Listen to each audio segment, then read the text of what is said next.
dari keluarga, saya 7 bersaudara. Mhm. Kakak saya nomor 1 tinggal di Surabaya, kedua kakak saya ini transmigrasi, 2, jadi saya dengan ketiga adik saya ikut mama. Asal mulanya seperti itu. Tapi karena kita terus pergi-pergi, kena banjir, Lamongan ndak karu-karuan, jadi kita itu hidup ya seperti itulah. Ayah saya seorang veteran tapi sudah meninggal dan saya juga nggak tahu bapak saya bagaimana.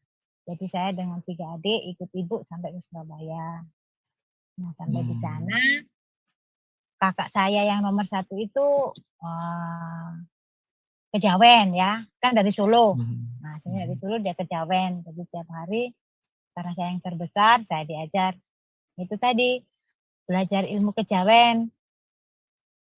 Di dalam tubuh kita ini ada 3 yang harus kita ajak kompromi, yaitu tubuh, jiwa, dan roh ini tidak boleh pergi kemana-mana. Harus itu, kemanapun itu harus dibawa. Jadi itu dasarnya dulu. Sambil jalan, lingkungan saya ini, lingkungan Islam fanatik. Orang Madura semuanya. Jadi mau tidak mau ya, kakak saya kan juga sendiri di situ. Jadi kakak saya mengajarkan saya ya mengikuti lingkungan. Mau pergi ngaji ya ngaji. Mau pergi sembahyang ya sembahyang. Pokoknya diikuti semuanya seperti itu dengan adik saya. Saya juga guru mengaji. SD kelas 4 sampai kelas 6 saya juga guru mengaji. Tetapi saya pintar mengaji, tapi hati saya itu hanya mengaji saja. Itu saja, mengaji ya mengaji. Kalau ayat-ayat kecil dihafal hampir khatam, tidak jadi. Karena saya sudah tidak ada di situ. Saya belajar kejawen, terus ketemu teman yang Kristen kecil. Saya SD itu umur 9 tahun. Oh, besar sekali saya, karena tidak disekolahkan. Tapi karena saya ini sudah mulai nakal, mulai kecil nakal, pokoknya saya harus sekolah bagaimanapun caranya saya harus sekolah. Ya, saya harus sekolah, makanya saya didaftarkan sekolah, tapi hanya kelas 6 saja, setelah lulus tidak sekolah. Tetapi di dalam sekolahan SD itu saya punya teman Kristen itu yang kecil, dia juga di situ kecil sendiri, saya tua sendiri, jadi sudah klop lah. Dia kecil sendiri butuh teman, butuh pelindung, saya ini sudah besar, jadi saya sering ke rumahnya dia. Nah, di rumahnya itu ada sekolah minggu kecil-kecil di rumahnya. Nah, tiap hari di situ saya senang membaca, saya sering baca itu kitab bergambar ya. Ada kitab untuk sekolah kan bergambar itu, ceritanya Nabi Daud. Saya senang-senang saya seperti itu. Lama-lama kok saya senang, di situ saya senang saya. Setiap pergi ada kesempatan saya lari ke rumahnya dia, saya belajar saja itu. Saya bilang, bolehkah saya pinjam yang bukan cerita? Saya tidak mau yang cerita karena saya bukan anak kecil. Saya mau kitab betulan. Itu saya dipinjami Alkitab itu, saya belajar. Tapi dibilang ibunya, kamu tidak dimarahin, kok kamu kesini terus. Tidak apa-apa, saya bilang begitu. Kakak saya kan tidak melarang. Kakak saya mengajarkan, kemana kau pergi, apapun yang kau pelajari, yang penting jangan mencuri, mengambil apapun yang bukan milikmu, jangan disentuh. Terserah kau mau apa saja, yang menurutmu baik, kerjakanlah. Itu kakak saya ngajarinya gitu ya. Jadi ya sebegitu. Nah, rutinitas saya tetap setiap sore mengaji, pergi mengaji. Karena saya juga guru mengaji, masih nyambung-nyambung kata mengaji. Saya juga ikut masuk di remaja masjid. Kalau habis remaja masjid, saya pergi lagi ke rumah teman saya baca Alkitab. Sudah seperti itu rutinitas saya sampai lulus kelas 6.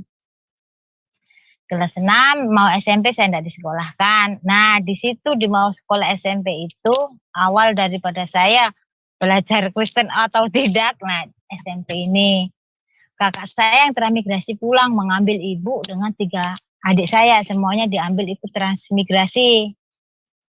Saya tidak mau, saya berpikir kalau saya transmigrasi pasti saya tidak sekolah. Saya mau jadi lagi orang tidak karu-karuan, saya tidak mau. Jadi saya tetap di Surabaya supaya saya bisa sekolah. Jadi ketika adik saya dibawa dengan mama saya tetap di Surabaya.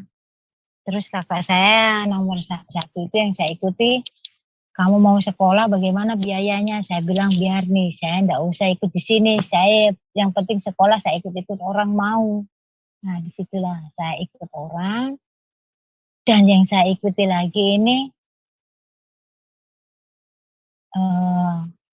Arab Pakistan. Arab Pakistan, jadi saya di sini sudah. Pokoknya saya tidak boleh keluar dari jadwal yang dia jadwalkan. Mengaji sembahyang, mengaji sembahyang, mengaji sembahyang. Sudah, itu saja terus. Maghrib, sholat maghrib, kalau enggak boleh mengaji, enggak bisa keluar makan. Jadi harus sholat maghrib, mengaji, habis mengaji, dengar azan isya, sholat isya baru keluar makan. Nah, di situ saya ikut belajar juga tetap enggak ada masalah. Tetapi di situ saya bersyukur karena setiap hari Minggu saya boleh pulang ke rumahnya kakak. Tapi saya tidak pernah pulang ke rumahnya kakak. Saya pergi ke gereja. Di gereja pun saya tidak boleh masuk karena ditanya, mau Kristen? Saya bilang bukan. Ya sudah, saya baca saja di luar, dengar-dengar khotbah di luar, saya baca kitab di luar. Begitu, berjalan terus waktu. Pokoknya saya belajar dari Tuhan seperti itu. Lama-lama saya juga di situ tidak suka karena tertekan karena itu tadi ajaran-ajaran, di rumah juga ajaran-ajaran. Disuruh katam, saya tidak mau katam, tidak bisa-bisa katam. Karena saya pikiran saya sudah tidak ke situ. Akhirnya saya setiap malam saya pinjam Alkitab, setiap malam kalau saya sudah bingung membaca Alkitab nggak mengerti, saya naik di atas genting. Saya suka tidur di atas genting. Karena saya belajar membaca dengan merenung Tuhan, mau apa ini namanya ini tuh, pengertiannya bagaimana, seperti itu. Jadi hidup saya itu aja, itu terus. Kalau pas musim hujan kakak saya bilang, genteng bocor, pasti saya yang kasih bocor. Sudah, itu. Berlanjut seperti itu. Jadi saya mengenal Tuhan Yesus karena itu. Saya hanya belajar karena tidak ada yang ngajarin saya. Kakak saya kejawen ngajarinya ya seperti itu. Orang kejawen ngajar ini. Manunggali kawula Gusti, dunungi urip itu kemana. Itu yang diajarkan terus setiap hari. Saya sampai pintar itu ilmu Jawa. Pintar saya ilmu Jawa. Tapi saya nggak suka cita gitu loh. Nggak senang di dalam hati. Saya bisa lihat setan. Saya bisa mengembalikan orangnya. Saya bisa mengembalikan tapi hati saya kok nggak senang. Gitu. Kok enggak ada sukacita, tapi kalau saya sudah hari Minggu saya senang sekali berteriak, bernyanyi, membaca kitab senang sekali. Jadi akhirnya ya itu terus yang saya ikutin. Saya belajar tanpa berpikir saya mau gereja mana, enggak. Saya yang penting saya harus khatam Injil. Pikiran saya harus khatam Alkitab itu saja, harus khatam. Bagaimanapun caranya biar saya stabil setiap hari, pokoknya saya harus belajar di situ. Karena di situ saya mengerti, bahasanya mengerti, saya juga enak. Bagaimana berbuat dengan orang di sekelilingnya itu kan sudah ada di Alkitab semua. Nah disitulah saya suka cita di situ. SMA, saya terus SMA, saya keluar dengan rumahnya kakak saya daftar SMA, cari sendiri biaya SMA. Cari sendiri, saya dulu kan pembina pramuka. Dapat sedikit-sedikit saya pakai bayar sekolah. Dan di sekolah SMA saya tidak membayar, saya dapat beasiswa gitu ya. Itulah maksudnya kebaikan Tuhan. Saya tidak disekolahkan orang tua tapi saya bisa mengecam sampai SMA. Di situ saya sekolah SMA, ada guru saya yang suka, saya tinggal lagi di rumahnya. Seperti itu.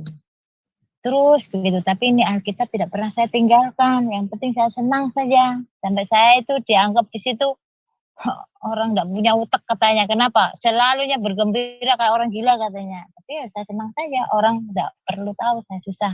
Bagaimana saya enggak bayar sekolah, bagaimana saya tidak makan. Mereka enggak tahu. Yang penting saya senang saja. Gitu saja. Dan puji Tuhan, saya itu mulai sekolah SMP 1, 2, 3, SMA salah 1, 2, 3 itu selalu jadi pemimpin, selalu jadi ketua kelas, jadi ketua OSIS. Di situ juga kan kalau saya pikir sekarang, enggak mudah loh orang jadi seperti itu. Jadi ketua kelas, jadi pemimpin OSIS, semua kegiatan itu pasti dibebankan ke saya. Puji Tuhannya, saya bisa menyelesaikan semuanya itu. Nah, saya hanya percaya saja dengan Tuhan Yesus, tapi saya tidak tahu bagaimana bertemu. Saya masuk di tetangga saya ada yang Kristen, tiap hari situ saya dengarkan bagaimana itu ketemu Yesus, bagaimana itu salib seperti itu. Saya juga bertanya-tanya, kok seperti itu dia setiap hari bisa nyanyi, bisa berdoa, kok saya kok enggak bisa. Akhirnya tekunan saya bertanya, Tuhan, kalau memang kebenarannya sudah ini, saya ikut Engkau, maka saya ingin mengabdikan diri saya seumur hidup saya. Saya mau ikut Engkau, Yesus. Saya mau mengabdikan diriku selamanya. Gitu. Dari situ, sudah saya tekun belajar kitab. Jadi saya, kalau dipikir saya sudah tidak menikah, itu saya putuskan SMA kelas 2. Setelah saya sudah tahu kitab di Alkitab itu sudah banyak menjanjikan kebaikan, semuanya ada di situ. Saya kenapa harus cari yang lain gitu loh.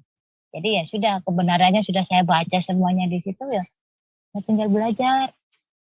Belajar, bertanya, belajar, bertanya, belajar, bertanya. Hanya itu saja yang saya lakukan. Ya sampai di situlah mungkin ada sesuatu yang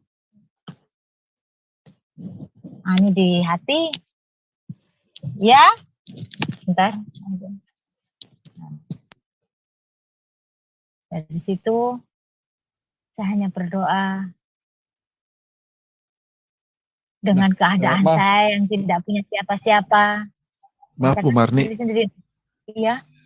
Saya potong dari rangkaian cerita tadi Bu Marni sering mengatakan berdoa.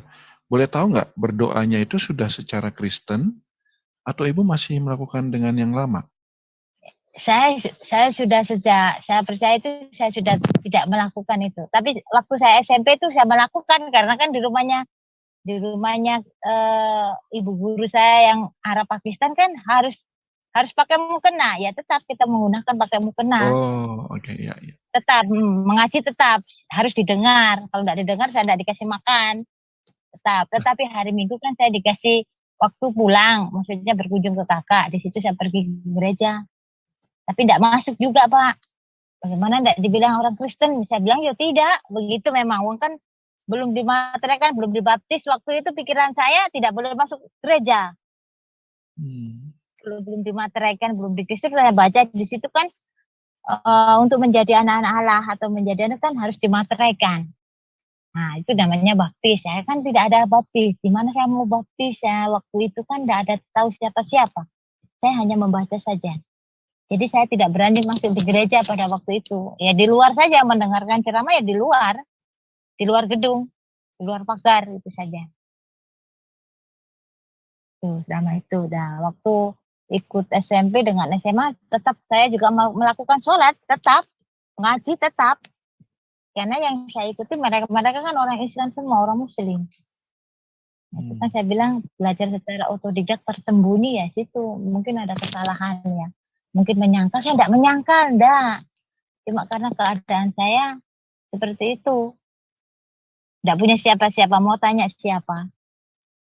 Di gereja tidak ada yang ditanya, ke rumah kakak saya sudah sibuk dengan itu, saya di depan saya ikut orang, ibu adik-adik saya kan sudah transmigrasi. Sudah saya tidak punya siapa-siapa, ya saya hidup sesuai semuanya itu. Dibilang ya itu suka-sukamu Tuhan, kau bikin saya bagaimana, yang jelas saya tidak mencuri, tidak mengambil orang, itu seperti yang ada di dalam Alkitab. Selalu mengasihi siapapun, sekalipun dihina, dicemooh, dibilang begini, dibully kalau ceritanya. Saya tidak pernah pikirkan itu. Bahasa saya nurju gitu saja. Saya tidak pikirkan mereka, yang penting saya itu senang setiap hari.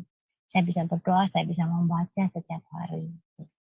Dan sampai sekarang saya punya ini ya membaca sampai sekarang membaca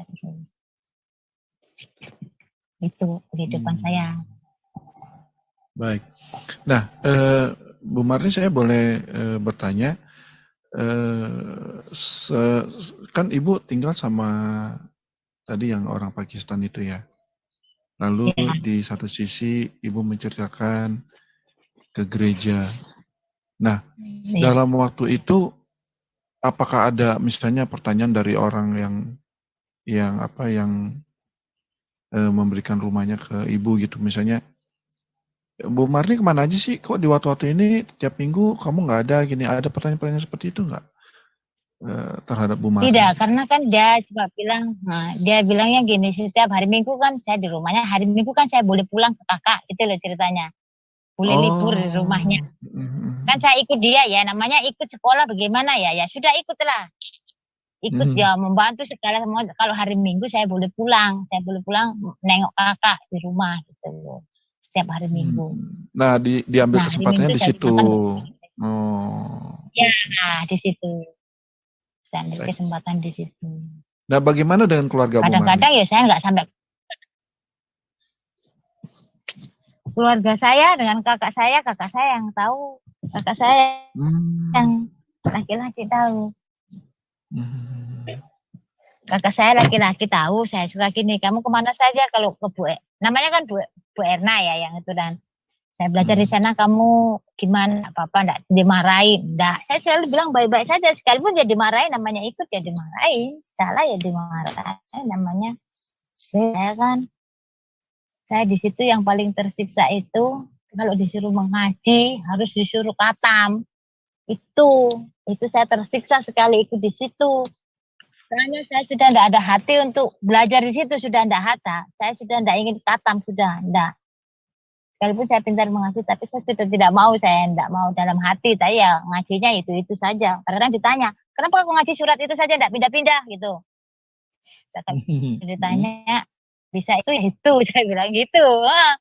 Kan didengarkan, harus didengarkan kalau ngaji. Katanya, kenapa kok hanya surat itu saja, tidak mau pindah-pindah, tidak mau dibalik-balik, hanya itu saja. Saya bilang, yang bisa saya itu saja ya, apalkan gitu. Itu saja, tapi untungnya enggak banyak protes gitu saja. Kadang-kadang kalau saya disuruh mengaji atau apa, saya dulu itu saya bilang saya haid itu. Kalau disuruh ya saya lagi haid begitu. Kadang-kadang saya bilang supaya saya lolos dari itu, lolos dari mengaji dan sembahyang gitu. Kadang-kadang seperti itu ya, enggak tahu ini dosa atau apa, tapi waktu itu pikiran saya itu baik bagi saya, itu saja. Kadang-kadang bagaimana dipaksa ikut orang seperti itu kan harus dipaksa, tapi di hati enggak ada. Di hati saya itu enggak ada gitu, untuk itu sudah enggak ada. Jadi dipaksa ya, ikuti saja alurnya. Yang penting saya di situ masih bisa sekolah, masih selesaikan sekolah gitu saja. Yang ada di pikiran saya sekolah. Gitu. Kalau kakak saya pulang, ditanya saja kalau pulang di sana gimana, ikut orang gimana gitu. Saya bilang semuanya baik-baik saja, itu saja. Diajari begitu, harus belas kasihan dengan siapapun, membantu orang, nggak usah pilih-pilih siapapun, katanya ramein gawe sepi ing pamrih, itu diikutkan. Jadi bekerja saja, nggak tahu berapa hasilnya, nggak usah hitung hasil, yang penting bekerja bantu orang. Jadi saya senang saja, bantu siapa saja, ikut siapa saja, saya oke-oke saja, nggak pernah berpikir yang seperti itu. Nah, jadi itu semua sebenarnya juga, akhirnya ya, namanya suka ya. Iya. Jadi sebenarnya Bu Marni itu menolak untuk khatam ngaji waktu itu alasannya kenapa menolak supaya itu? Apakah Karena susah saya atau? baru untuk khatam itu tidak susah, saya sudah enggak. Sebetulnya dalam hati kecil saya mau tinggalkan dia, kan itu loh, maksudnya gitu loh. Okay. Saya ini mau tinggalkan itu ajaran hati, itu. Ya? Saya sudah di dalam hati ini enggak ada damai sejahtera. Nah, sudah enggak ada gitu. Tapi kan saya mengikuti lingkungan supaya saya bisa sekolah, supaya saya juga enak dengan lingkungan saya. Ya itu saya telan saja semuanya. Tapi kalau itulah banyak saya melakukan apa ya, bohong ya, tapi bohongnya ya seperti itu. Karena enggak ada apa Pak ya, saya itu kalau dipaksa enggak bisa. Dipaksa itu enggak bisa. Saya suka pemberontak, orangnya dipaksa terus, ya lebih baik itu saya bilang begitu. Saya enggak ada hati, sudah sampai teras. Sekalipun saya ngaji sampai malam-malam enggak tidur-tidur, tetap saja enggak apa itu namanya, enggak sreg di hati. Justru saya lebih senang kalau saya lagi membaca kitab, ada yang bagus, ada yang mau dianu. Saya suruh naik ke genteng, lebih bagus itu. Saya naik di atas genteng, saya lihat tiup-tiupan angin, saya dikasih tahukan ini, kadang-kadang dengan tidak tidur, ketemu ini, dibawa Tuhan ke sana, ya enggak tahu pada waktu itu Tuhan atau tidak, yang penting saya tahu kehidupan nanti, bagaimana itu nantinya itu ada gitu. Pokoknya itu kehidupan saya pokoknya di atas genteng, sudah. Itu yang paling membahagiakan. Makanya saya enggak punya masa remaja. Mau pasar, ke mall, saya enggak tahu seperti itu, enggak tahu. Kehidupan saya pokoknya ada waktu pasti saya di atas genteng. Ya sering kadang-kadang kakak saya yang kalau musim hujan pasti gentengnya bocor-bocor. Kalau dikasih tahu kok genteng habis diganti bocor, saya diam saja. Padahal saya yang kasih bocor. Kadang-kadang besok Naik ke nanti saya genteng. perbaiki. Itu ya saya perbaiki, saya bertanggung jawab. Puji Iya, Tuhan. saya Hanya dulu demi itu untuk Mbak Bre, belajar ya saya Bu naik ya. genteng, saya buka krepia, krepia. Ya, saya ingin belajar, saya ingin jadi orang bodoh pokoknya. Saya mau belajar, sekalipun bagaimanapun saya mau belajar saja. Luar biasa ya. Jadi itulah kemauan saya untuk belajar. Belajar itu besar, satu keduanya itu saya sudah bertanya, kalau semua itu orang mati, nanti saya matinya bagaimana? Kalau saya tidak tahu, jalan hidup saya tidak tahu, saya ikut siapa tidak tahu. Iya, Bagaimana? Betul. Itu yang menjadi pikiran saya. Nah, di sisi lain saya kan juga ikut remaja masjid, itu kan diajarinya ya begitu-begitu saja. Mungkin Pak Bre lebih mengenal ya orang remaja masjid yang diajari ya mengaji, menghafal. Sholawat itu harus siang dan malam, pagi subuh harus sholawatan. Nah, sholawat itu kan kita sudah tahu. Kita berdoa untuk Nabi Muhammad sekeluarga supaya ke sana. Mungkin sudah tahu ya, tidak usah cerita lah, sudah tahu. Kita doakan dulu Nabi kita, baru ke Allah kan gitu. Nah, kalau di sini di Injil kan kita langsung berdoa dengan yang memberi kita hidup kan gitu. Iya. Kenapa pakai perantara? Saya bilang sudah begitu. Kenapa harus pakai perantara? Kalau kita bisa langsung berdoa kepada yang Maha Kuasa, kepada yang ilahi langsung to the point dari muka ke muka. Kenapa harus pakai perantara? Itu yang sudah ada di pikiran saya pada waktu itu. Jadi saya sudah nggak mau itu ya, ikut-ikutan saja lah. Ya sudah nggak seret di hati. Begitulah kehidupan saya. Bu Marni, tadi kan disampaikan ke Bu Marni tuh, Bu Marni punya Alkitab. Sampai sekarang masih kontak nggak sama orang yang ngasih Alkitab ke Ibu? Masih ada rumahnya, masih ada. Nah, Alkitab yang ini yang saya punya ini Pak, saya sudah beli sendiri. Teman saya yang ada kontak ini, teman saya yang punya kontak ini kan SD. Saya tidak tahu, tapi saya itu masih punya cita-cita kalau masih ada ya, bisa mau cari. Tapi sisanya itu kan saya tidak dikasih, itu hanya pinjam. Saya tidak dikasih, dipinjami. Nah, dipinjami. Masih ingat nggak ayat pertama yang Ibu baca ketika buka Alkitab? Gitu. Bu Marni, masih ingat ketika ayat yang pertama saya buka Alkitab itu, pertama yang saya buka itu dulu gini loh. Apabila orang yang suka menghina orang itu menghina sang penciptanya, apa itu? Di Amsal ya, di Mazmur kayaknya itu. Sebentar. Menghina? Coba itu aduh. Jangan menghina sesamamu, karena menghina sesama kan menghina sang pencipta. Itu pertama saya pikirkan itu saja. Pertama-tama di Mazmur. Saya dulu bacanya itu Mazmur dengan Amsal itu saja terus-terusan. Lebih baik makan sepiring sayur daripada daging yang penuh. Itu yang saya baca yang begitu-begitu itu. Yang hati yang bisa tenang bahwa kita ini tidak usah muluk-muluk mau jadi orang pintar, mau jadi orang kaya, enggak. Cukuplah sepiring sayuran. Bagi kita sudah cukup, kesehatannya ada di situ. Itu pertama yang saya baca-baca. Pokoknya pertama kitab yang saya baca itu Mazmur dan Amsal. Itu yang saya buka pertama. Waktu di rumahnya teman itu. Ya, pokoknya itu. Pernah nggak ketahuan, Bu? Pernah nggak ketahuan baca Alkitab terus dimarahi sama orang apa itu? Orang Pakistan. Orang Pakistan? Oh, saya tidak berani Pak pulang bawa Alkitab itu, tidak berani. Orangnya keras-keras di situ. Saya tiap hari saja saya sudah dibilangi kalau disuruh ngaji ini bala alasan. Wah, pokoknya tidak usah lah diceritakan yang gitu-gituan mengenang masa lalu. Tidak baik. Ya pastinya dimarahi. Bagaimana kalau saya ikut? Terus habis itu semua perintahnya kalau tidak terlaksanakan ya dimarahi. Saya tidak pernah bawa Alkitab ke rumah itu. Tidak pernah. Tapi kalau di SMA, Di rumah Ya. orang tua ibu, ketahuan nggak baca Alkitab dimarahin? Tidak, Bu, kakak saya kan kejawen kan tidak Tidak. seperti itu. Kakak kan sudah ngajari gitu. Apapun yang baik tidak pernah dilarang. Silahkan cari ilmu kehidupan. Kakak saya tidak pernah melarang. Gitu. Kakak saya tidak pernah melarang. Ya, Oh iya. yang penting jadi itu kalau baik ya. Semua. ya, Bu Marni ini saya menemukan Amsal 14 ayat 31. Benar nggak ini? Siapa menindas Ya. orang yang lemah, menghina penciptanya. Tetapi siapa menaruh belas kasihan kepada orang miskin, memuliakan dia. Itu bukan? Ya, ya itu dulu. Itu saja Itu dulu. yang saya Itu dulu. pertama kali. Makanya saya Oh, tidak luar biasa ya. ingat. Ya, ya. Saya yakin ini Tuhan yang menggerakkan ibu untuk membaca ayat ini.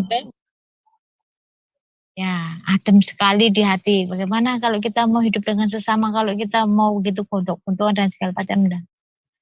Saya mau baik dengan siapa saja. Itu saja, karena saya bisa menumpahkan kepala saya kepada siapa saja yang saya temui. Kalau saya baik, tapi kalau saya jahat, congkak, dan segala macam, ya saya tidak bisa bernaung ya. Itu yang saya temukan. Oh, luar biasa. Jadi saya adem saja itu. Ternyata ada ajaran baik gitu. Lalu singkat cerita nih kita Ada melangkah lebih lagi ya. Tadi kan cerita mengenai ibu masa sekolah ya, dari SD, SMP, lalu SMA. ya. Ibu giat belajar, begitu juga ibu juga dipercaya untuk jadi pemimpin, leader ya, jadi ketua kelas. Luar biasa ya. Karena mungkin ibu dilihat sosok yang tegas itu ya. Lalu di dalam perjalanan ibu selama itu, ibu belajar Alkitab. Nah, ibu belajar Alkitab ini ada nggak teman diskusi ibu saat itu? Apakah ibu belajar sendiri, baca sendiri gitu? Iya, baca sendiri, enggak ada diskusi siapa saja, baca sendiri, ditelan-telan sendiri, pokoknya sendiri, enggak ada yang petunjuk. Siapa teman petunjuk, enggak ada saya. Enggak berani juga mau dengan siapa, mau bertanya dengan siapa juga. Teman Kristen enggak ada lah. Teman saya anak kecil tadi itu kan dia juga masih anak-anak. Dia kan dengan ibunya enggak bisa juga bergaul dengan saya ke sana kemari. Jadi itu saja. Sendiri saja, enggak ada yang tidak ada yang tuntun saya, tidak ada yang mau bertanya ini artinya apa, tidak ada. Wah, luar biasa ya. Saya baca saja, pokoknya saya baca saja sudah. Ya. Berarti pengertian yang ibu tanamkan di pikiran dan hati ibu itu, saya yakin betul itu karya Roh Kudus ya Bu ya. Karena ibu membaca sendiri gitu. Dan ibu bisa sendiri karena bertanya. Bisa paham gitu ya, luar biasa. Jadi, nah begitu ibu lulus SMA, ceritanya gimana Bu? Nah, habis lulus SMA, kan sudah selesai ini enggak sekolah. Saya bilang kakak saya sudah selesai sekolah, saya kerja. Waktu itu kan, ini ya saya kenalkan nama saya dulu Markama, nama saya Markama. Nah, saya kerja, lulus sekolah saya kerja di sumber elektronik. Nah, saya merangkai tip mobil. Nah, merangkai tip mobil itu di situ di antara 10 orang yang diterima hanya 3 orang termasuk saya. Tesnya juga unik juga di situ. Saya tidak tahu juga. Saya juga tidak tahu loh dengan jawaban saya waktu saya dites di situ. Hanya bilang begini, ada 2 kertas lembaran, satu berisi soal, satu nanti isinya hasil yang ada tanpa mengotori kertas lembaran, begitu perintahnya. Tetapi saya mengisi ya tidak kotor, sudah selesai, saya isi saja. Nah, begitu saja. Saya hanya bilang berdoa saya begini, ya Tuhan, saya hidup sendiri tidak punya siapa tempatku bergantung. Kalau ini tempatku baik, maka lancarkanlah semuanya tes ini agar semuanya menjadi benar dan saya diterima di sini. Hanya itu dulu. Itu saya berdoa waktu tes. Ternyata puji Tuhan, di antara 10 saya 3 diterima. Keduanya itu diseleksi, saya disendirikan di tempat sendiri di kantor. Baru saya dipanggil, ditanya nama Markama, benar. Ini tes mood, betul semuanya. tetapi kenapa ini kertasmu kosong? Dari mana kau mencongak? Dari mana kau mengasih ini? Saya bilang gini saja. Jadi di pikiran saya Pak, di otak saya, Bapak tadi bilang kan tidak boleh kotor. Saya bilang begitu. Dia ketawa. Jadi ya semuanya saya simpan di otak, semuanya. Saya bilang begitu. Jadi kan Bapak bilang tidak boleh kotor. Tapi ini betul semua loh. Berarti ya saya bilang dalam hati Tuhan terima kasih itu saja. Tapi saya senyum saja. Itu 3 orang pengetesnya dia bingung. Ini anak jawabannya cuma begitu tapi kok betul. Dibilang disimpan di mana nih caramu mencongak ini tadi katanya. Saya simpan di otak begitu saja. Saya simpan di otak saya.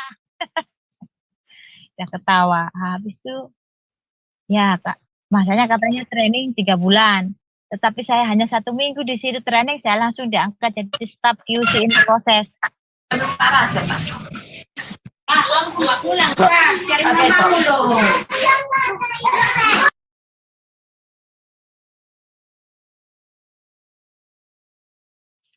Lanjut Bu, lanjut Bu.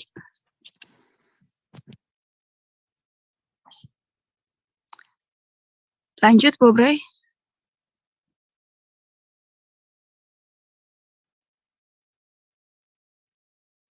Bu Marni. Bu Marni monitor. Dibuka dulu mic-nya Bu Marni. Sudah di unmute nih. Bu Marni? Buka kembali, oke. Ya. Halo. Ya. Iya, silakan Bu. Nah, dari di situ saya kerja di sumber elektronik itu 1 minggu langsung saya sudah jadi staf QC. Di situ lagi banyak sekali iri dan dengki ya. Sudahlah, di situ saya tahu. Yang kerja di situ 7 tahun, 5 tahun masih jadi pegawai, saya hanya 1 minggu sudah jadi staf. Jadi kan, Puji Tuhan.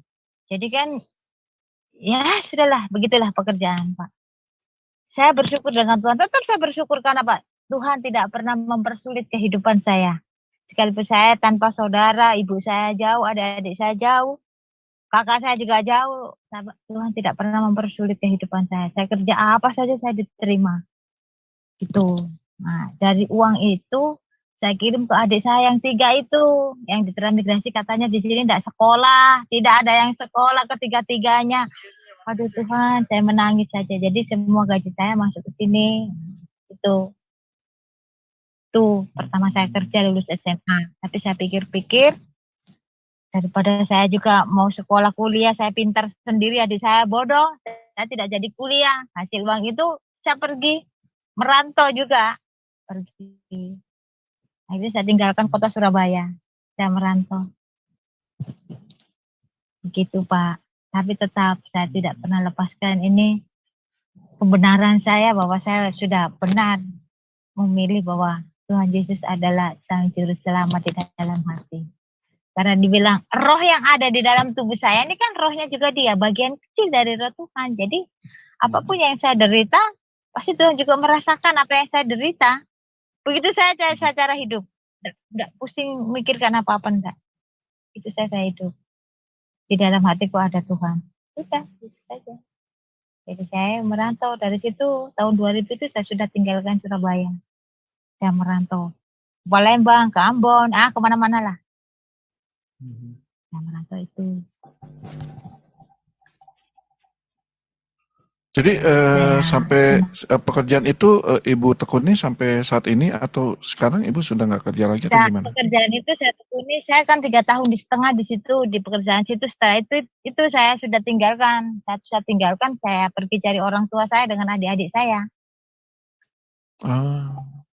Dapat pesangon sebelum Punoter dapat pesangon, saya pakai uang itu pergi cari ibu dengan adik-adik saya. Saya tinggalkan Surabaya. Nah, saya tinggalkan kota Surabaya ini, saya merantau ini di Sulawesi, saya nomor 1 cari gereja. Saya ingin dibaptis, saya ini dimenateraikan. Itu tujuan saya pergi. Ya. Kalau bisa jangan sebutin lokasi yang sekarang ya. Oh ya. Jadi Sabang sampai Merauke ya Pak, ya saya pernah ke Palembang, Ambon, ya sudah. Oh ya, saya pokoknya merantau kemana-mana. Tuhan mengizinkan saya pergi, di situ ada saja. Nah tadi Ibu sampaikan, Bu Marni sampaikan mencari adik, keluarga Ibu gitu. Ketemu ya Bu ya? Iya, ketemu kan ada alamatnya Ketemu. ketemu. Oh, baik. Ketemunya itu ya Nah, sudah ada yang jemput di pelabuhan ya, sudah ada yang jemput kalau saya oh. mau datang gitu. Lalu Begitu setelah pun ketemu, Ibu declare nggak ke mereka? Maksudnya Ibu expose nggak bahwa aku sekarang sudah pengikut Yesus, belum, gini-gini gitu? belum, Belum? belum, belum ada yang tahu belum, belum. Mhm. Setelah saya tahu keluarga saya, kan saya tinggal untuk ketemu keluarga saya itu 1 minggu saya juga terkatung-katung cari tempat tinggal, nggak tahu kan jauh sekali tempat tempat Hmm. saya ini dengan cari orang tua kan jaya. Saya 1 minggu itu tolong juga orang di sini, orang Chinese juga ditolong dikasih tempat tidur. Dikasih kan tidur lah di situ numpang sampai ketemu saudara saya. Saya numpang di situ 1 minggu, terus saya ketemu itu, baru saya pergi ke rumahnya ibu dengan adik-adik saya bertemu di sana. Nah, habis bertemu, saya lihat namanya daerah transmigrasi itu, apa ya, menyedihkan, Menyedihkan ya. menghancurkan hati. Ya, saya ada di situ. Iya, menyedihkan sekali. Jauh sekali mau sekolahnya harus 1 malam baru sampai ke sekolahan. Makanya tidak Ya ada yang Tuhan sekolah. Yesus. Jadi saya bilang, kenapa itu harus berjalan sejauh itu untuk sampai ke sekolahan 1 malam. Jadi itu kalau mau sekolah harus nginep di rumahnya orang, tidak bisa dia pulang balik. Akhirnya saya punya uang, saya belikan buku semua paket, saya kirim saja. Pokoknya apa Bu, gurumu punya, katanya namanya di transmigrasi mana ada guru punya buku, titip saja anak. Itu saja, dia kirim ke saya beli 1 kelas 3, pokoknya kau tidak usah sekolah. Adik saya kasih begitu, kalau dia mau membaca, itu saja membaca di rumah. Nah ternyata tempatnya adik saya, tempatnya sekolah malahan karena bukan punya buku. Jadi anak sekolah standarnya ada dengan kakak itu, belajar di situ karena tidak bisa sekolah. Nah saya sudah kembali lagi, saya tidak tahan hidup di hutan seperti itu, saya tidak tahan. Saya kembali lagi merantau lagi, keluar lagi. Nah keluar lagi itu sambil keluar, saya hanya gini, Tuhan, saya sudah ikut denganmu sudah sekian lama. Bagaimana caranya aku bisa menyebutmu dengan nama Tuhan yang ada di dalam hatiku? Kan seperti itu kan sudah dibilang harus dimateraikan, toh harus distempel untuk menjadi pengikutnya. Di mana saya cari itu? Itu tidak ada ketemu. Dan saya pergi ke rumahnya orang tidak dikenal saya. Ya, saya pernah di bengkel itu saya kerja, asal mulanya di situ saya baru dibaptis. Saya kerja di bengkel, karena saya tidak punya siapa-siapa, saya kerja di bengkel. Nah, saya di bengkel di situ, saya bilang orang jauh, boleh saya nginap untuk tempat tidur katanya. Boleh tempat tidur untuk karyawan. Ya, saya kerja dulu. Ini juga dia orang Kristen China, jadi saya suka dia baca-baca, kalau kerjanya mana, saya suka intip-intip juga, kemana dia pergi saya ikuti. Oh, di situ gerejanya. Saya masuk di situ kok udah enak. Saya ikut Bu, saya besok ikut kah? Kamu Kristen kah? Saya bilang, ya, saya bilang sudah begitu. Oh ya sudah ikut. Nah, tapi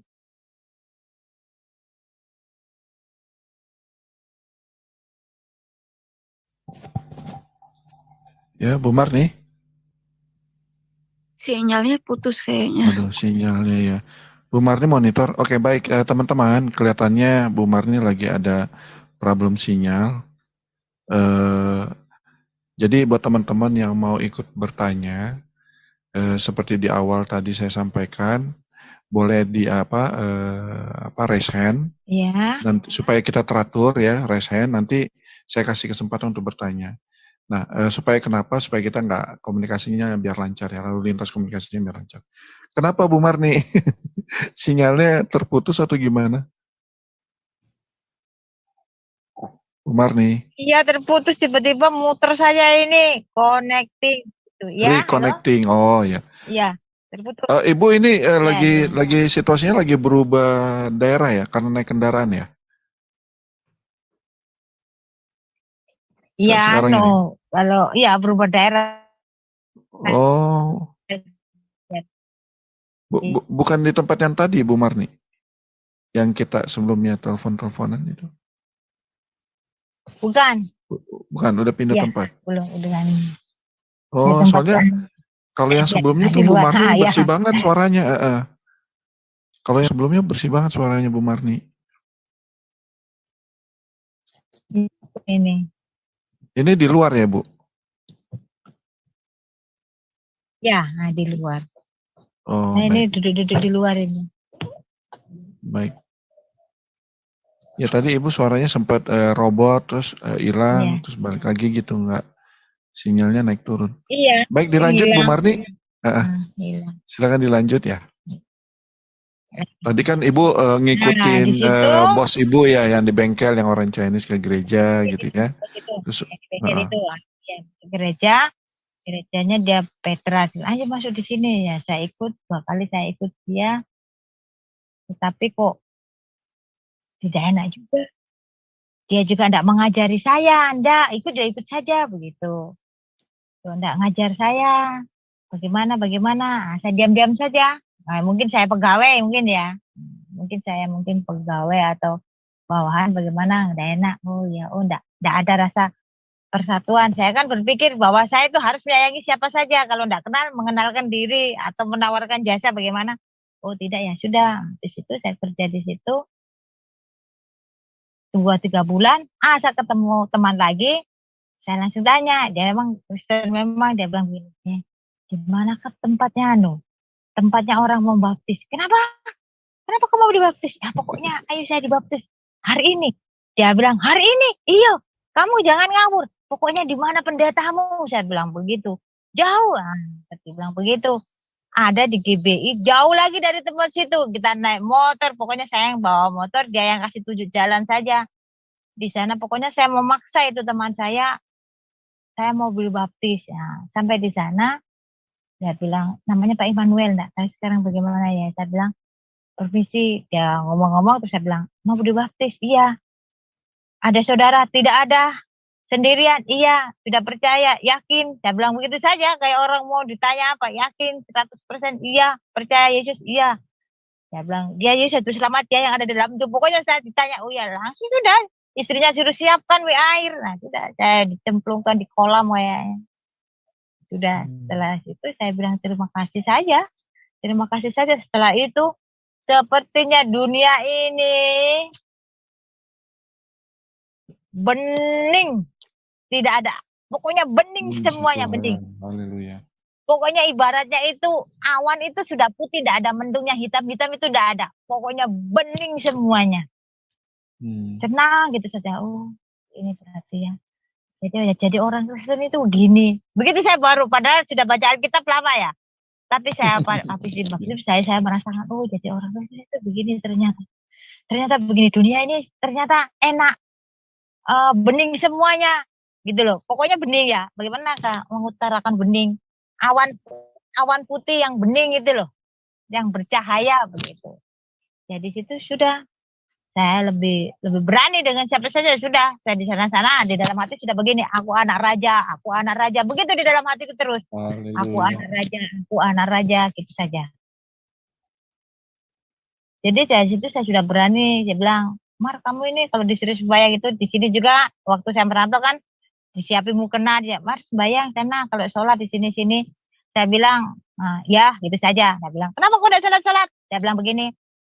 Nah sekarang saya sudah, Bu, maaf, saya bilang saya anak raja yang tidak boleh sholat. Terus boleh apa? Saya bilang begitu saya Kristen. Oh iya, sudah, begitu saya sudah berani, saya Kristen, saya anak raja. Begitu saja saya di mana-mana begitu. Yang saya bikin senang, begitu saja. Sampai suatu saat ada kejadian yang, ya bagaimana ya, kejadian yang dibilang mukjizat sejak saya dibaptis. Saya banyak sekali mengalami mukjizat, keajaiban. Pokoknya banyak sekali. Saya pergi mati kembali. Seperti itu. Sudah, Tuhan kayaknya membuat saya ini benar-benar harus tahu alam semesta ini jadinya besok bagaimana, itu sudah dikasih tahu kan saya. Sejak saya habis dibaptis itu. Dari dibaptis itu akhirnya saya lebih banyak puasa dan menyendiri. Saya menyendiri dan banyak puasa. Pokoknya Tuhan mau apa, saya mau bawa kemana, begitu saja. Saya kan sudah ikut, saya sudah menyerahkan sepenuhnya diri saya, berarti Tuhan harus menuntun saya sebaik mungkin. Saya bilang begitu saja, kayaknya begitu saja. Saya harus kemana, harus dituntun. Saya tidak mau saya berpikir dengan otak saya. Tuhan yang mikir, saya harus kemana. Misalnya saya harus melangkah ke sana ya, Tuhan ajari saya ke sana. Saya tidak mau mikir sama malah hendak. Begitu cara saya dulu berpikir. Jadi saya serahkan semuanya sejak di baptis itu. Namanya sekali saya mengalami mujizat-mujizat sejak itu. Sejak di baptis itu. Saya juga ada cerita sedikit. Uang 150 saya bisa kasih makan 75 orang. Nah, lucu ya. Oh, keren, Ada keren. Tuhan Yesus bilang kalau 2 roti, 2 ikan dengan 5 roti bisa kasih 500. Yes. Dan 150 bisa kasih makan orang 75. Oh, saya merinding ini, Pak. Luar biasa. Luar biasa. Langsung Tuhan Yesus berkarya ya, Bu ya. Ya, langsung berkarya sejak saya dibaptis. Pokoknya banyak sekali saya menemukan.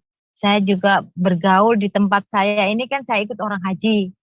Yang tempat saya merantau itu, yang saya ikutin pasti ibu haji.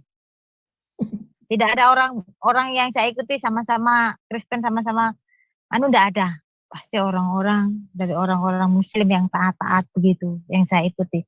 Ya saya berpikir mungkin saya dicemplungkan lagi ke situ, mungkin saya harus mengasah diri saya, itu saya pikiran saya. Kenapa saya habis dibaptis malah saya ketemu orang-orang seperti itu? Ketemu ibu haji, saya pernah ikut mewakili manasik haji 2 kali. Bapak enggak lucu ya? Lucu ya? Saya sudah Kristen tapi saya ikut manasik haji. Baik, Bu Marni, ini ada teman kita yang angkat tangan mau bertanya. Ya, kami kasih waktu untuk Pak Semut, silakan. Iya. Ya, Pak Semut, silakan bertanya. Ya, sebenarnya saya mau bertanya, tapi Ibu itu tadi bercerita tentang manasik haji. Coba Ibu ceritakan dulu tentang manasik haji yang Ibu disuruh itu maksudnya bagaimana? Nanti baru aku mau menanyakan pada Ibu. Tanggung tadi Ibu menceritakannya. Ini, oke. Ini manasik haji, kan saya ikut orang haji. Antara jarak manasik haji dengan tempatnya ini Ibu Haji yang saya ikutin ini kan jauh sekali. Beliaunya kan sakit, punya gula juga. Jadi saya yang mengikuti manasik ini, saya yang mewakili ke sana. Nah, di sana itu saya ditanya, kan mungkin nanti suatu saat akan saya lihat profil saya, mungkin profil saya ini aneh dan antik mungkin. Saya mulai kecil, saya tidak pernah pakai rok. Jadi suka saya berantem. Nah, saya juga pernah jadi simpai. Pokoknya pelajaran saya ini pelajaran melalang buana, Pak. Jadi saya di sana mau mewakili manasik haji, saya ditanya, Pak, bolehkah saya mau masuk mewakili manasik haji Ibu Haji ini? Beliaunya sakit. Nah, kamu apanya? Saya bilang, saya anaknya. Tapi dia bilang, masa Ibu Haji punya anaknya kayak begini? Bapak tahu ya, model saya memang pakai kopi, kopluan begitu, baru saya pakai jaket. Ya, tomboy banget lah. Saya pertamanya enggak diterima. Ya enggak diterima. Ya, enggak boleh masuk. Semuanya kan pakai kerudung-kerudung dan cantik dan manis. Saya tidak diterima. Tetapi saya dikasih kursi untuk duduk di luar pintu. Ya sudah, saya dengarkan saja apa-apa yang dipakai. Itu sampai sekitar 1 bulan, kan 3 bulanan, 1 bulan. Ya pokoknya saya masuk. Sudah. Jadi setelah saya ikut semuanya ya, begitu-begitu yang mungkin bapak-bapak yang sudah pernah haji mungkin ikut manasik lebih paham mungkin daripada saya. Nah, semua yang saya dapat ini menurut pikiran saya sendiri saya kasih tahu kan ini Ibu yang mau manasik haji.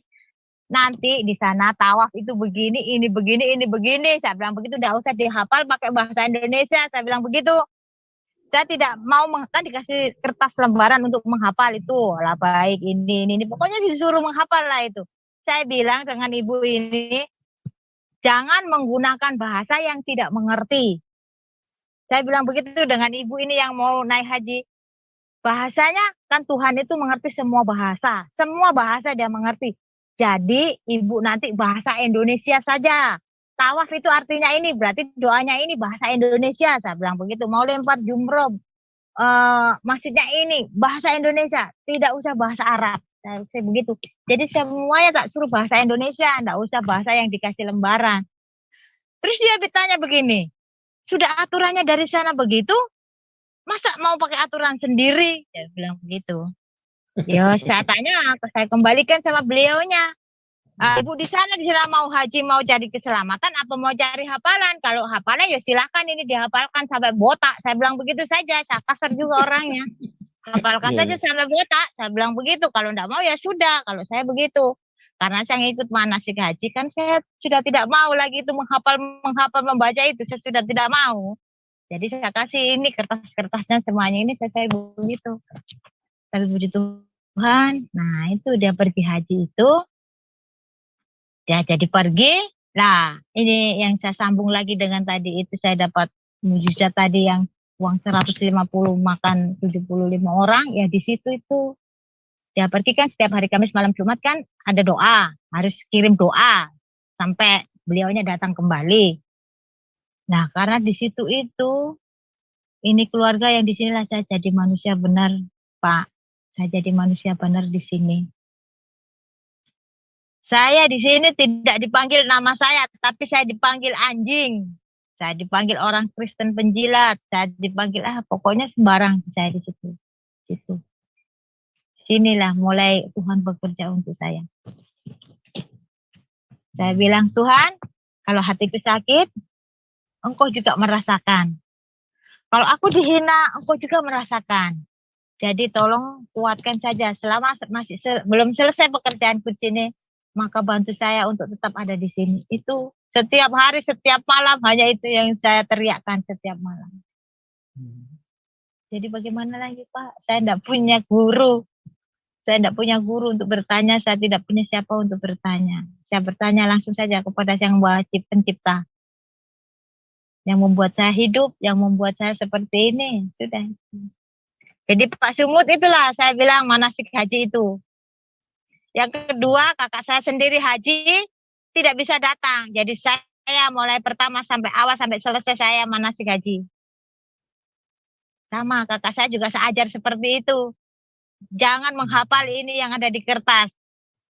Kalau sudah tahu maknanya itu lempar jumroh, tawaf, sa'i, mau tahalul, mau ini. Pokoknya seperti ini, bahasa Indonesia saja yang mengerti. Sesuai apa yang ada di pikiran, enggak usah. Saya kasih begitu saja ajaran saya. Ya yang enggak tahu juga. Puji Tuhan juga katanya selamat. Kakak saya juga tidak ada apa-apa. Pada temannya juga banyak yang di sana ada sakit penyakit, tapi kakak saya pulang selamat. Sama dengan Ibu Haji kemarin juga, sekalipun dia di sana sempat, dia katanya digantungi 1000 kaki katanya di sana, tidak bisa jalan. Tetapi yang dia lihat katanya di sana saya. Dia ingat saya. Katanya di sana waktu ada masalah itu dia ingat saya. Terus akhirnya dia telepon anaknya. Di sana Mar baik-baik ya. Dia bilang ya baik-baik. Di situ dia terlepas. Itu. Nah ini ceritanya Ibu Haji sendiri. Waktu dia dapat ujian di sana. Di situ. Dari semuanya itu sekarang puji Tuhan. Ke-8 anaknya Ibu Haji itu sudah memanggil saya. Dengan hormat Mbak Mar. Itu mukjizat bagi saya. Jadi itulah perjalanan saya. Ikut Tuhan Yesus. Ya. Banyak sekali kendala. Tetapi kita harus bisa membuka hati. Iya. Harus Ibu, membuka saya mau hati. menanya boleh ya? Ya. Ibu, saya mau bertanya sekarang ya. Mau bertanya, minta izin share dulu, Bro. Minta izin share. Saya mau minta kasih layar saya. Boleh, itu Bro, ke Bu Debe. Udah bisa.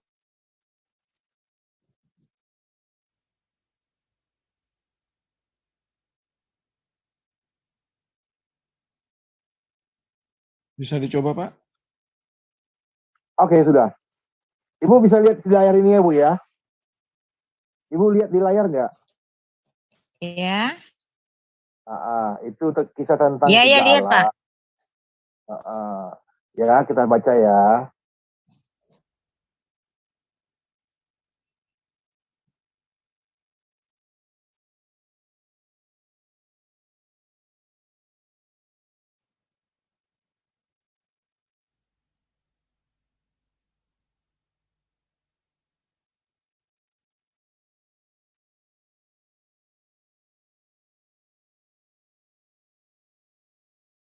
Ya, Pak Sumut, gimana?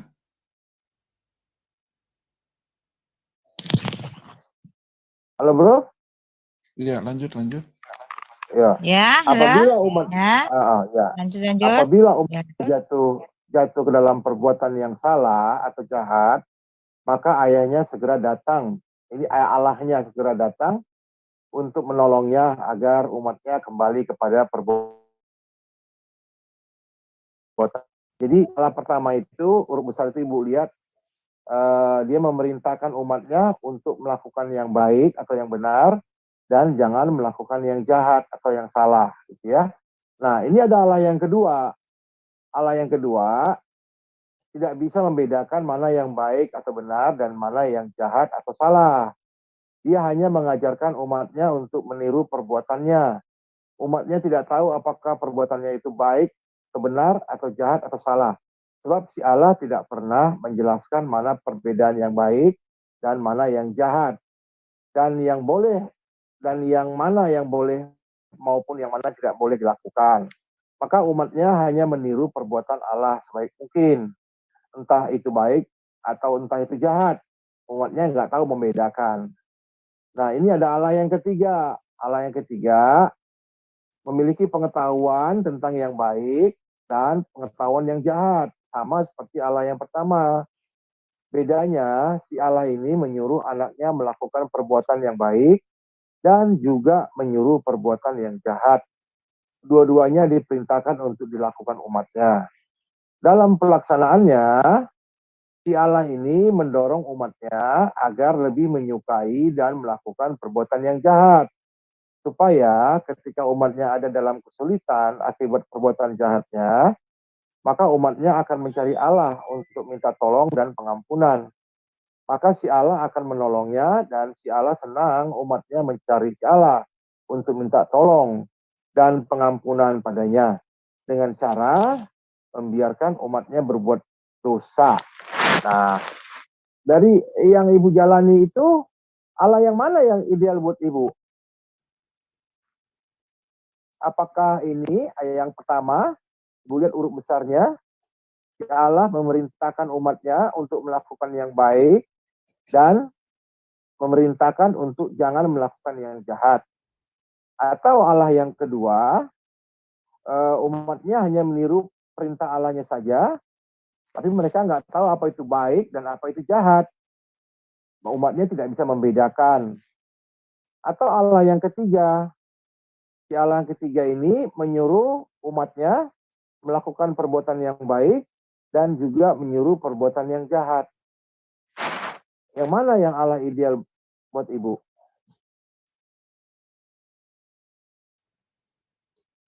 Kalau hanya jawaban saja, Pak, tanpa dikasih alasan ya, nanti waktunya mungkin saya ambil Nanti Ibu ayah bisa yang kasih pertama. alasan.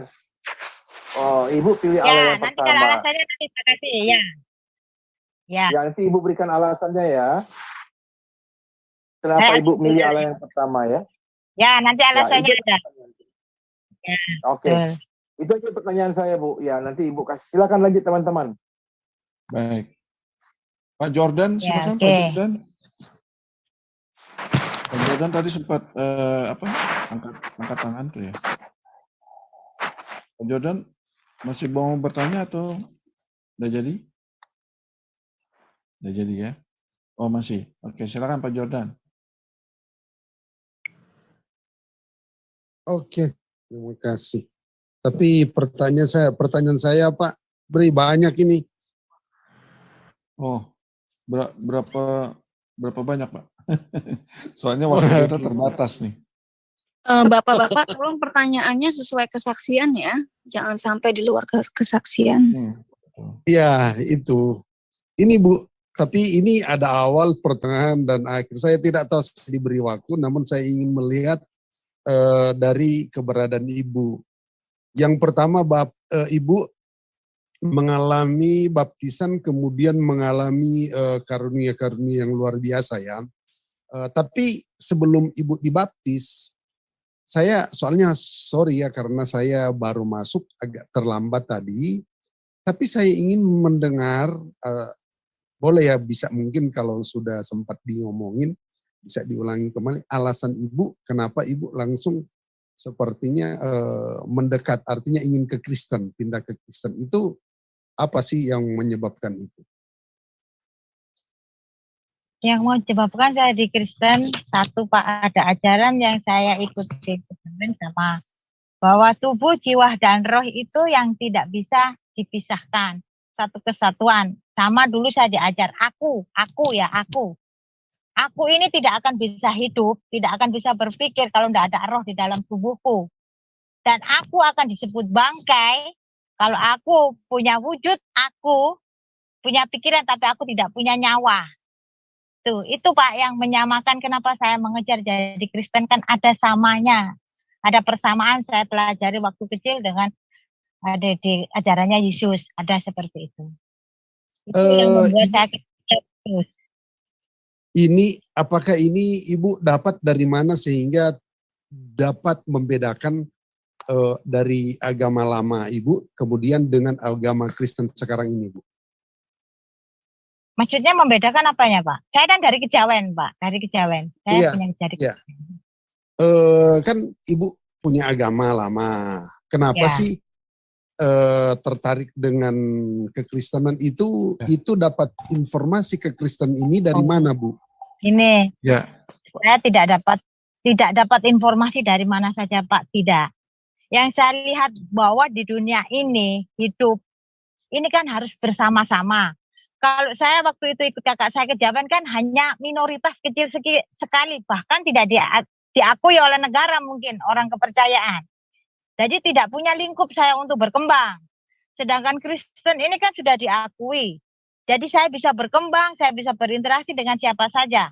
Satu, dan di antara semua agama, memang Kristen yang saya ambil karena ada damai sejahtera, sukacita terus, karena Tuhan mengajarkan itu. Bahwa kita itu selalu harus sinkron antara tubuh, jiwa, dan roh supaya kita damai sejahtera. Kalau tidak sinkron, Pak, tidak ada damai sejahtera, Pak. Itu yang membuat saya ikut Kristen, ya. Oh, jadi Ibu sebenarnya bukan agama Kejawen ya, bukan? Ya, Kejawen. Kejawen kan sedikit minoritas sekali, Pak. Tidak ada. Kan tidak bisa itu berinteraksi, Pak. Bisanya ya paling gitu. Ilmuwan saja. Ilmuwan saja, ya, mungkin. Jadi dengan adanya perbedaan itu kan Ibu mengetahuinya dari mana sehingga ajaran Kristen kok seperti ini? Ya Pak Jordan, sebentar Bu Marni. Pak Jordan ini ceritanya udah panjang Pak. Nanti Bapak dengerin aja live-nya karena itu udah ceritain udah lewat ya. Panjang sekali Pak Jordan tadi ceritanya. Nanti Pak Jordan coba bisa simak dari live-nya aja gitu. Gini. Di YouTube-nya aja. Pak Bri, itu kalau begitu kita ke apa saja? Ke sesudah dia dibaptis kan? Oke, jadi kalau yang alasan sudah. Kan sekarang dia sudah Kristen, kehidupannya sekarang inilah. Iya, iya. Nah, begitu sudah dibaptis, Bu Marni mengalami mujizat-mujizat gitu. Ya, bahkan di dalam proses mujizatnya itu pun tetap ada cercaan, hinaan, penderitaan itu tetap dialami juga. Tapi Bu Marni semakin kuat gitu Pak. Ya, jadi nah sekarang Bu Marni dilanjut aja, itu begitu kan kakaknya naik haji sehat, terus dari keluarga yang Ibu bantu itu kan sekarang udah mulai manggil Mbak, sudah mulai respect terhadap Bu Marni ya.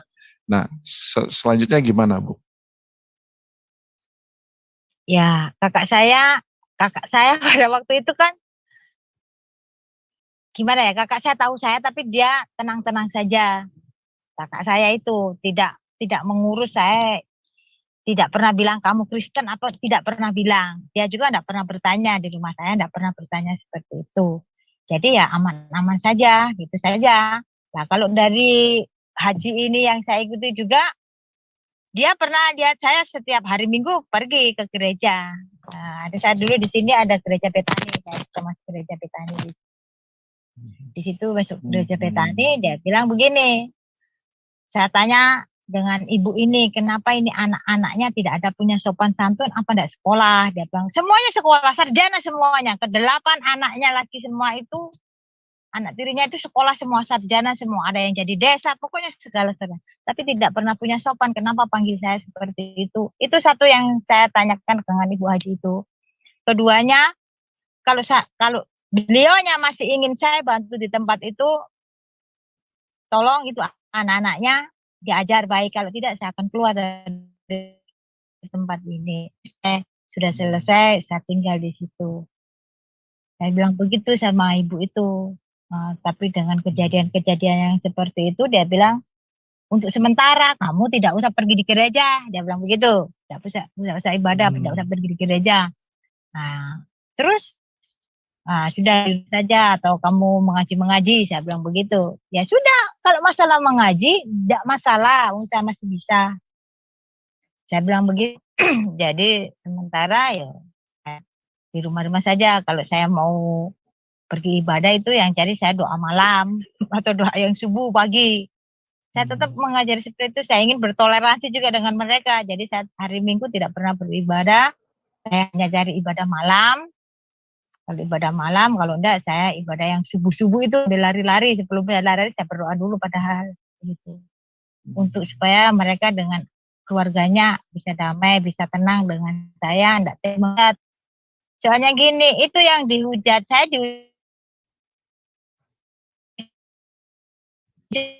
tidak masalah, tetapi semakin menghujat semakin salah loh.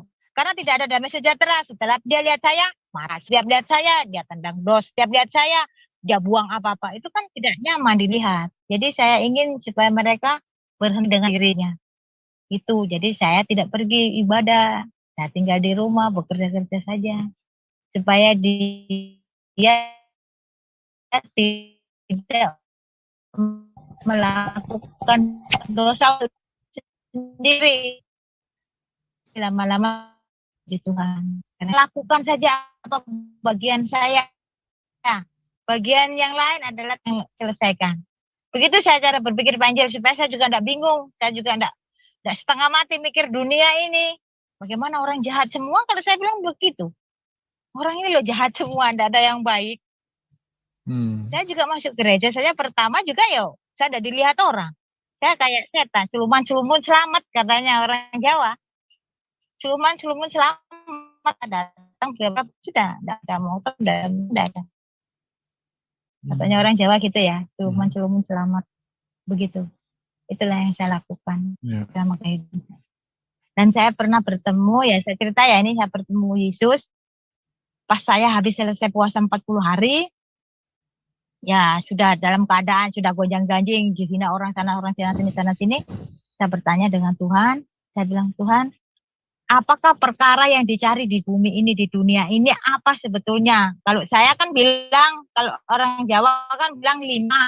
Ada 5 perkara di dunia ini yang harus dipecahkan. Itu di ajaran saya dulu seperti itu.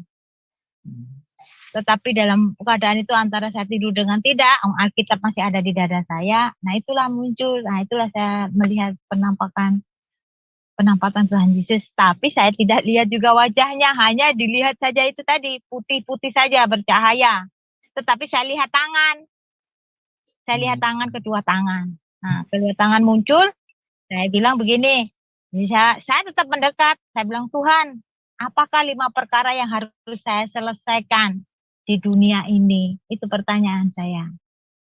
Tetapi Yesus di situ cahaya itu saya tidak bisa ngerti itu cahaya itu bilang dengan 5 jarinya itu 1 ibu jarinya dia lipat 1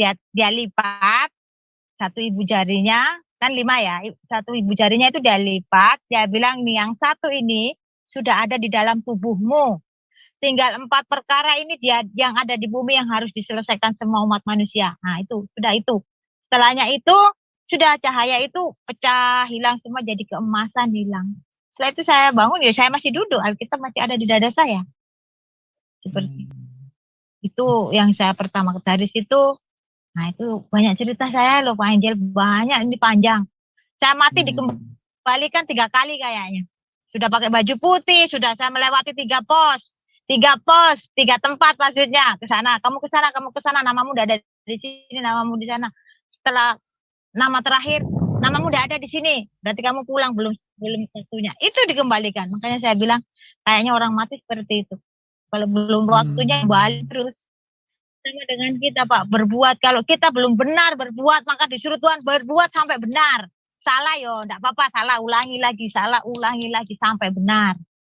Ya. Begitu saya berpikir. Ini berpikir otak saya sendiri ya. Nanti kalau ada salah mau dikoreksi. Itu cara berpikir otak saya seperti itu. Kenapa saya dikembalikan terus? Sampai mati dikembalikan terus. Seperti itu. Untuk belajar benar memang tidak mudah. Sulit ya itu. Mau mati aja dikembalikan. Sementara orang banyak yang bilang mau mati itu enak. Katanya sudah tidak ngurusi dunia. Mau mati sudah tidak ngurus siapa bilang juga yang mati kan jasad kita yang dipendem, yang dikubur. Roh kita kan masih bertanggung jawab dengan semua perbuatan kita. Jadi seperti itu. Jadi saya selalu berbicara dengan otak saya sendiri. Kenapa harus dikembalikan terus? Ternyata kita masih belum benar. Perbuatan kita belum benar. Masih ada yang salah, perlu dikoreksi setiap hari. Itulah saya bilang belajar. Ya itu Pak, belajar tidak ada berhentinya sampai mata itu tidak ada berhenti. Ya, betul. Tidak ada orang pintar. Marni. Kalau saya bilang tidak ada orang pintar di dunia ini. Iya. Ya. Nah, Bu Marni, sebelum Ibu membicarakan yang terakhir ini nih, saya sebenarnya jadi gini, setiap pada kesaksian murtadin selalu saya menghadiahkan 1 ayat atau paling enggak ada yang diberikan kepada murtadin tersebut, termasuk Ibu. Jadi sebelum Ibu bicara yang akhir ini, saya sebenarnya udah menyediakan ayat buat Ibu sebagai hadiah dari saya setiap saya boleh. Di acara ini. Nah itu ada Ibrani 10 ayat 32, 35 dan 36. Saya bacakan ya Bu ya. Saya enggak tahu ini bukan sesuatu kebetulan ya. Saya rasa ini pas sekali gitu. Ayat 26, ayat 32 berikut demikian firman Ibrani Tuhan. berapa?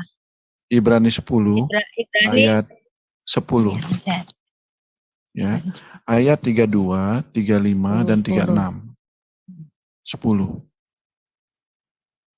Ya, demikian firman Tuhan. Saya bacakan ya Bu ya. Ingatlah akan masa yang lalu. Ya. Sesudah kamu menerima terang, kamu banyak menderita oleh karena kamu bertahan dalam perjuangan yang berat. Nah, ayat ke-35-nya saya lanjut. Amin. Sebab itu, janganlah kamu melepaskan kepercayaanmu, karena besar upah yang menantinya. Sebab kamu memerlukan ketekunan, supaya sesudah kamu melakukan kehendak Allah, kamu memperoleh apa yang dijanjikan itu. Oh, saya merinding ini membacanya.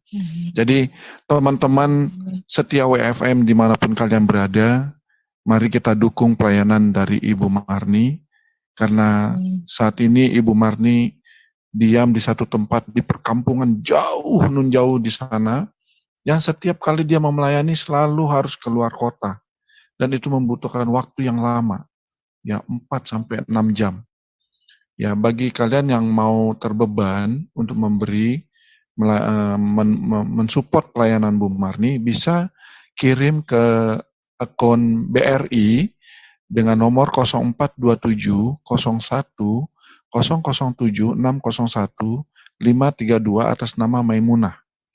Ya,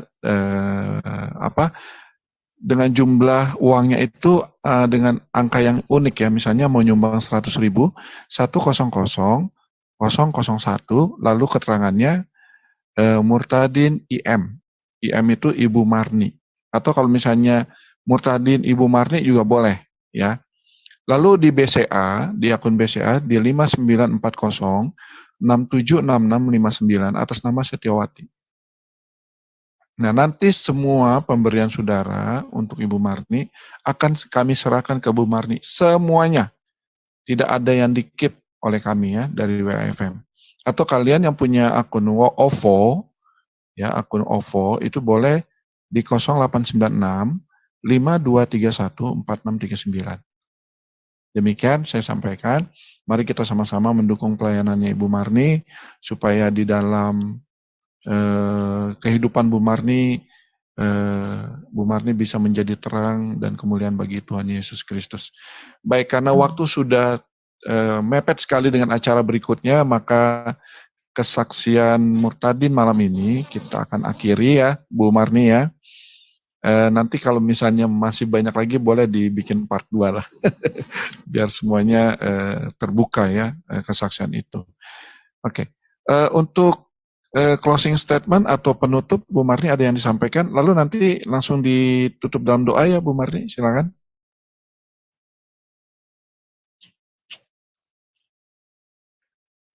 Bu Marni. Halo? Ya, Ibu Ya, nanti statement Ini. terakhir, karena kita sudah mau udahan ya, penutup, Ya. nanti langsung ditutup dalam doa ya Bu. Ya. Ya. Sekarang ya Pak ya? Silakan Bu. Ya sekarang, silakan Bu Marni. Ya, terima kasih Bapak yang di surga atas karunia-Mu yang amat besar kepada kami. Rasa syukur yang tak terhingga kepada kami Tuhan. Hari ini Engkau nyatakan kuasa-Mu Tuhan. Kami bertemu dengan orang-orang yang Engkau kasihi, orang-orang yang Engkau berkati, yang percaya dengan-Mu. Tanpa aku berpikir Tuhan bahwa aku bisa dipertemukan dengan saudara-saudara kami yang sudah memanggil Engkau dengan sebutan Bapa yang di surga. Kami rasa syukur dan terima kasih atas semuanya yang dukungan yang diberikan kepada kami dan juga menerima kami sebagai anggota daripada WAFM dan juga kami bisa menerima pelajaran-pelajaran yang selama ini tidak kami mengerti dan selama ini yang kurang dalam pemikiran kami. Tuhan, kiranya saudara-saudara kami yang di WAFM bisa memberi dan bisa melengkapi kekurangan ilmu yang kami pelajari selama ini, Tuhan.